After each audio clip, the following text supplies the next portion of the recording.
তথ্য আপনাদেরকে বলি যে জান্নাতে আপনার বয়স বাড়বে না, যে বয়সের আপনি থাকবেন সেই বয়সেরই থাকবেন। যে যদি আজকে এক বৃদ্ধ বললেন যে আমার বয়স 95 না 98 বললেন, বুড়োরা জান্নাতে যাবে? বুড়িরা জান্নাতে যাবে না। যখন জান্নাতে যাবে তখন সে ভরা যুবক। কত বছর বয়স? কত বছর? 33 বছর। 33 বছর বয়স। আর মেয়েদের বয়স কত? 16 বছর। বাড়বেও না, কমবে তো নাই, বাড়বেও না। তা কি করে সম্ভব? সম্ভব, আল্লাহর কাছে সবই সম্ভব। আমরা তো আল্লাহর কাছে সম্ভব বলি।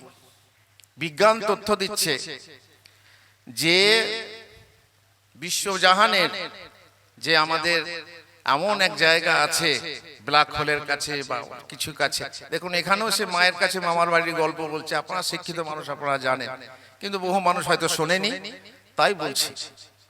এমন জায়গা আছে যেখানে গিয়ে সময় কি হয়ে যায়? বন্ধ হয়ে যায়, সেখানে সময় চলে না। বলা হচ্ছে যদি কেউ, কোনো মানুষ আলোর যে গতি 3 লক্ষ, বলা হয় যে 3,86,000 মাইল, তো সেই 3 লক্ষ বছর যদি আলোর গতি হয়, তো সেই আলোর গতিতে যদি কেউ আসমানে চড়ে, তাহলে তার বয়স পৃথিবীতে যা ছিল ফিরে এসে তাই থাকবে। তাহলে বোঝা গেল যে জান্নাতে যদি আল্লাহ তাআলা আমাদেরকে এমন গ্রহে উপগ্রহে স্থান দেন, আল্লাহর জায়গার অভাব নেই। কত গ্যালাক্সি, আল্লাহু আকবার। দূর থেকে ক্যামেরা নিয়ে দেখলে, এখন তো মাশাআল্লাহ দেখা যাচ্ছে ইউটিউবে সব, যদি আপনি দেখেন কত গ্যালাক্সি, তো গ্যালাক্সিতে কত কোটি কোটি লক্ষ কি বলে নক্ষত্র, গ্রহ উপগ্রহ।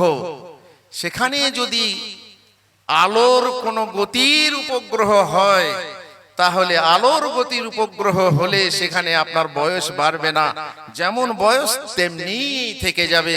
আপনি 33 বছরের যুবক, চিরদিন 33 বছরের যুবক থেকে যাবেন। আপনার 16 বছরের স্ত্রী চিরজীবন 16 বছরের থেকে যাবে। এই হচ্ছে জান্নাত, পরকালের ঈমান।